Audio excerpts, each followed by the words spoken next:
Okay, one of the very best reasons for reading the Bible is so that we become Bible literate relative to great literature. And I've just encountered an instance of that just now. I'm in the last pages of Billy Budd Sailor.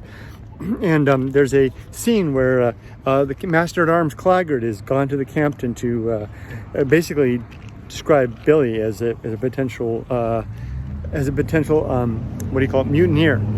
And so the captain is questioning him. He's doubting Claggart's intentions here, and the captain is thinking about what Claggart had said. And while he's doing that, and Claggart does have bad intentions.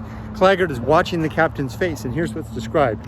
He says, with gray eyes, impatient and distrustful, essaying to fathom to the bottom of Claggart's calm violet ones, Captain Vere again heard him out, then for the moment stood ruminating. The mood he evinced, Claggart, himself for the time liberated from the other scrutiny, steadily regarded with a look difficult to render, a look curious of the operation of his tactics, a look such as might have been that of the spokesman of the envious children of Jacob, deceptively imposing upon the troubled patriarch the blood-dyed coat of young Joseph. Now, that just jumps out. It's just so beautiful. Now, of course, the reason it jumps out is if you're familiar with your Genesis.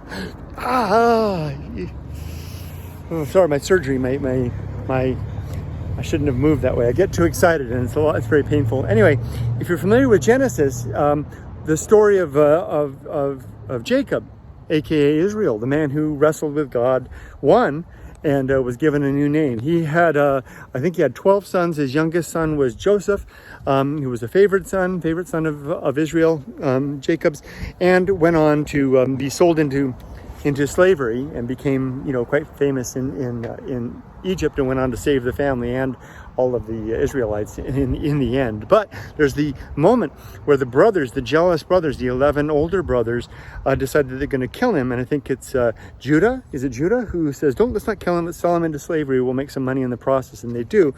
And before they do that, to prove to Israel, their father, that they had lost this son, that they hadn't sold him into slavery, they, of course, take a lamb. They take off Joseph's coat of many colors, which was a gift from his dad. And they slay a young goat and cover it in blood, and they turn that in to Jacob, aka Israel, saying, look what happened, your favorite son, your young son has been consumed by a beast in the fields. And that's exactly what he's referring to here. And he's imagining, of those 11 older sons, one of them must have been the spokesman, perhaps Judah himself. One must have been the spokesman who had brought the coat to his dad, presented it to Israel, saying, here it is, your son has been killed, and all the while knowing that he had sold Joseph into slavery, and watching with his eyes while his father assayed, again using that word, assayed the situation, to try to figure out what to do. And he describes it so perfectly here. Now, if you're Bible literate, it's just so deep. It just says so much. If you don't know that story, if you're not familiar with the story, then it really doesn't mean as much. Once more, again, this is Claggart and the captain.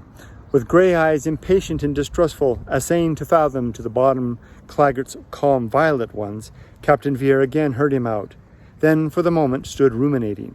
The mood he evinced, Claggart, himself for the time liberated from the other scrutiny, steadily regarded with a look difficult to render, a look curious of the operation of his tactics, a look such as might have been that of the spokesman of the envious children of Jacob, deceptively imposing upon the troubled patriarch the blood-dyed coat of the young Joseph.